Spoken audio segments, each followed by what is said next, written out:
پھر اللہ نے انہیں خوشخبری سنائی۔ یا زکریا انا نبشرک بغلام اسمه یحیی لم نجعل له من قبل سمیا۔ اے زکریا، ہم تجھے ایک بچے کی خوشخبری دیتے ہیں جس کا نام یحییٰ ہے، ہم نے اس سے پہلے اس کا ہم نام کسی کو نہیں کیا۔ زکریا علیہ السلام یہ سن کر خوش بھی ہوئے اور حیران بھی، کہنے لگے قال رب أنا يكون لي غلام وكانت امرأتي عاقرا وقد بلغت من الكبر عتيا۔ اے میرے پروردگار، میرے ہاں لڑکا کیسے ہوگا؟ میری بیوی بانجھ اور میں خود بڑھاپے کی انتہا کو پہنچ چکا ہوں۔ اللہ نے جواب میں فرمایا قال كذلك قال ربك هو علي هين وقد خلقتك من قبل ولم تك شيئا۔ ارشاد ہوا کہ وعدہ اسی طرح ہو چکا، تیرے رب نے فرما دیا ہے کہ مجھ پر یہ بالکل آسان ہے، اور میں اس سے پہلے تجھے بھی پیدا کر چکا ہوں، حالانکہ تو کچھ بھی نہ تھا۔ اس پر زکریا علیہ السلام نے عرض کی قال رب اجعل لي آیہ، کہنے لگے میرے پروردگار میرے لیے کوئی علامت مقرر فرما دے۔ یعنی زکریا علیہ السلام نے عرض کی میرے رب کوئی نشانی مقرر فرما دیجئے کہ میرے ہاں بچہ پیدا ہونے والا ہے، جس سے میں سمجھ جاؤں کہ یہ بچہ بنی اسرائیل پر ظاہر ہوگا، تاکہ بنی اسرائیل کو بھی اس کی فضیلت اور اہمیت کا علم ہو جائے۔ تب اللہ تعالی نے فرمایا قال آیتک الا تکلم الناس 3 لیال سویا۔ ارشاد ہوا کہ تیرے لیے علامت یہ ہے کہ تو بھلا چنگا ہونے کے باوجود 3 راتوں تک کسی شخص سے بول نہیں سکے گا۔ چنانچہ جب وہ وقت آیا اور وہ کسی سے بات کرنا چاہتے تو کر نہیں سکتے تھے، البتہ اپنے ذکر میں صبح شام مصروف رہتے، اور یہ نشانی تھی اس بات کی کہ ان کے ہاں بچہ پیدا ہونے والا ہے۔ اللہ تعالیٰ سورہ مریم آیت 11 میں فرماتے ہیں فخرج على قومه من المحراب فأوحى إليهم أن سبحوا بكرة وعشيا۔ اب زکریا اپنے حجرے سے نکل کر اپنی قوم کے پاس آ کر انہیں اشارہ کرتے ہیں کہ تم صبح و شام اللہ کی تسبیح بیان کرو۔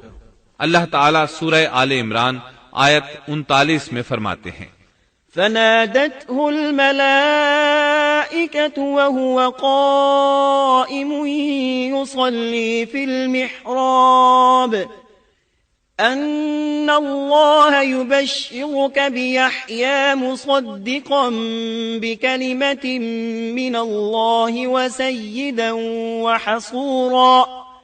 وسيدا وحصورا ونبيا من الصالحين۔ بس فرشتوں نے اسے آواز دی جبکہ وہ حجرے میں کھڑے نماز پڑھ رہے تھے کہ اللہ تعالیٰ تجھے یحییٰ کی یقینی خوشخبری دیتا ہے، جو اللہ تعالیٰ کے کلمے کی تصدیق کرنے والا سردار، ضابط نفس اور نبی ہے نیک لوگوں میں سے۔ انسان کتنے ہی بلند و بالا مقام پر پہنچ جائے اور اللہ تعالیٰ کے ساتھ اسے زیادہ سے زیادہ قرب حاصل ہو جائے، تب بھی وہ اللہ کا بندہ ہی رہتا ہے، اور کسی بھی بلندی پر پہنچ کر وہ اللہ یا اللہ کا بیٹا نہیں ہو سکتا، اللہ کا شریک نہیں ہو سکتا۔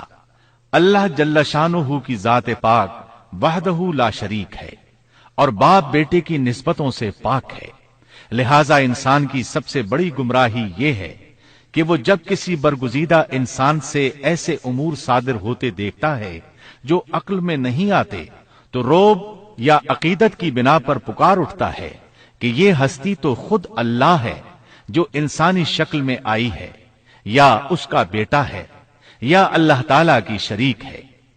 وہ یہ نہیں سوچتا کہ بلا شبہ ان واقعات کا جاری ہونا اللہ کی طاقت کے ذریعے ہے جو بطور نشان اس برگزیدہ انسان کے ہاتھوں جاری ہوئے۔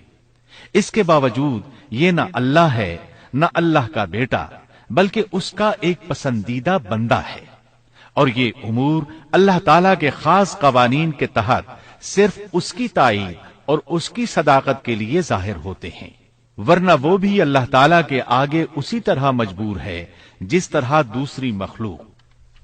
انہیں خوشخبری سنائی گئی کہ بہت جلد یحییٰ نامی لڑکا پیدا ہوگا، وہ عیسیٰ علیہ السلام کی تصدیق کرے گا۔ یہاں کلمت اللہ سے مراد عیسیٰ علیہ السلام ہیں۔ اس طرح زکریہ علیہ السلام کے ہاں چاند جیسا بیٹا پیدا ہو گیا۔ یہ جو ہی بڑے ہوئے ان کے پاس اللہ تعالیٰ کا پہلا حکم پہنچا، يا يحيى خذ الكتاب بقوة وآتيناه الحكم صبيا۔ اے یحییٰ میری کتاب کو مضبوطی سے تھام لے، اور ہم نے اسے لڑکپن ہی میں دانائی عطا فرما دی۔ اللہ تعالیٰ نے آپ کو نو عمری ہی میں حکمت اور دانائی عطا فرما دی۔ تفاسیر میں ہے کہ بچوں نے یحییٰ علیہ السلام سے کہا آؤ کھیلیں، انہوں نے کہا ہم کھیل کود کے لیے پیدا نہیں کیے گئے، اور اس وقت ان کی عمر صرف 5 سال تھی۔ اللہ تعالیٰ سورہ مریم آیت 13 تا 15 میں ان کے اوصاف بیان فرماتے ہیں، وحنانا من لدنا وزكاة وكان تقيا وبرا بوالديه ولم يكن جبارا عصيا وسلام عليه يوم ولد ويوم يموت ويوم يبعث حيا۔ اور ہم نے انہیں اپنے پاس سے شفقت اور پاکیزگی بھی عطا فرمائی، اور وہ پرہیزگار شخص تھا اور اپنے ماں باپ سے نیک سلوک کرنے والا تھا، وہ سرکش اور گناہگار نہ تھا۔ اس پر سلام ہے جس دن وہ پیدا ہوا اور جس دن وہ فوت ہوا اور جس دن وہ زندہ کر کے اٹھایا جائے گا۔ مورخین لکھتے ہیں کہ یحییٰ علیہ السلام کی پیدائش کے صرف 6 ماہ بعد عیسیٰ ابن مریم علیہ السلام پیدا ہوئے، یعنی زکریہ علیہ السلام کی دعا کے 6 ماہ بعد مریم علیہ السلام کی طرف بھی اللہ تعالیٰ نے وحی بھیجی تاکہ اللہ تعالیٰ انہیں عیسیٰ علیہ السلام جیسا لخت جگر عطا کریں۔ گویا یحییٰ علیہ السلام عیسیٰ علیہ السلام سے 6 ماہ بڑے تھے۔ یحییٰ علیہ السلام بڑے ہوئے تو اپنے والد زکریہ علیہ السلام کے ساتھ بنی اسرائیل کو اللہ کی طرف دعوت دینے لگے۔ اس وقت ایک ظالم شخص ان پر حکمران تھا۔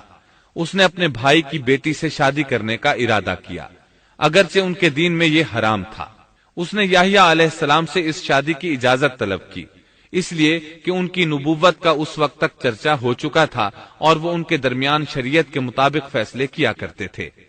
فتویٰ لینے کے لیے وہ تحفے تحائف کے ساتھ آپ کی خدمت میں آیا۔ یحییٰ علیہ السلام نے لوگوں کو جمع کیا اور خطبہ دیا کہ لڑکی کی اپنے چچا سے شادی حرام ہے۔ بادشاہ اور وہ لڑکی یہ فیصلہ سن کر غضبناک ہو گئے۔ لڑکی نے بادشاہ سے کہا تم یحییٰ کو قتل کرا دو، تب ہماری شادی ممکن ہے۔ بادشاہ نے ان کی طرف اپنے سپاہی روانہ کر دیے۔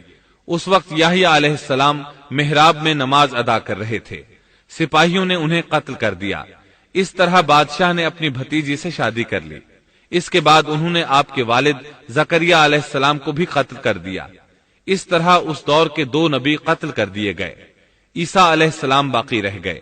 آپ یحییٰ علیہ السلام کی زندگی ہی میں نبی قرار پا چکے تھے۔ اس وقت آپ کی عمر 30 سال سے کچھ اوپر تھی۔ امام بخاری رحمت اللہ علیہ نے صحیح بخاری میں حدیث اسراء کے تحت سیدنا یحییٰ علیہ السلام کے ذکر میں یہ روایت لکھی ہے کہ نبی کریم صلی اللہ علیہ وسلم نے فرمایا، جب میں دوسرے آسمان پر پہنچا تو دیکھا کہ یحییٰ اور عیسیٰ علیہم السلام موجود ہیں، اور یہ دونوں خالہ زاد بھائی ہیں۔ جبریل علیہ السلام نے کہا یہ یحییٰ اور عیسیٰ علیہم السلام ہیں، انہیں سلام کیجیے۔ میں نے انہیں سلام کیا، دونوں نے سلام کا جواب دیا۔ پھر دونوں نے کہا آپ کا آنا مبارک ہو اے ہمارے نیک بھائی اور نیک نبی۔ سیدنا زکریہ علیہ السلام کے تذکرے میں یہ آ چکا ہے کہ یحییٰ علیہ السلام کی والدہ اور مریم علیہ السلام کی والدہ حقیقی بہنیں تھیں۔ اس لیے حدیث معراج میں نبی کریم صلی اللہ علیہ وسلم کا یہ فرمانا کہ سیدنا یحییٰ اور سیدنا عیسیٰ علیہ السلام خالہ زاد بھائی ہیں، اسی رشتے کی طرف اشارہ ہے۔ دنیا میں اس سے زیادہ شقی اور بدبخت کوئی اور نہیں ہو سکتا جو ایسی مقدس ہستی کو قتل کر دے جو نہ کسی کو ستاتی ہو اور نہ کسی کے مال و دولت پر نظر رکھتی ہو، بلکہ اس کے برعکس بغیر کسی طمع اور اجرت کے اس کی زندگی قوم کی اصلاح اور خیر خواہی کے لیے وقف ہو چکی ہو۔ چنانچہ نبی کریم صلی اللہ علیہ وسلم نے اسی بنا پر سیدنا ابو عبیدہ رضی اللہ عنہ کے اس سوال پر کہ قیامت میں سب سے زیادہ عذاب کا مستحق کون ہوگا یہ فرمایا تھا، وہ شخص جو کسی نبی کو یا ایسے شخص کو قتل کرے جو بھلائی کا حکم کرتا ہو اور برائی سے باز رکھتا ہو۔ اقوام عالم میں صرف یہودی ہی ایک ایسی قوم ہے جس نے ایسے پاکیزہ نفوس کو بے تحاشا قتل کیا۔ اللہ رب العزت سورہ بقرہ آیت 61 میں فرماتا ہے، اور وہ نبیوں کو ناحق قتل کرتے تھے۔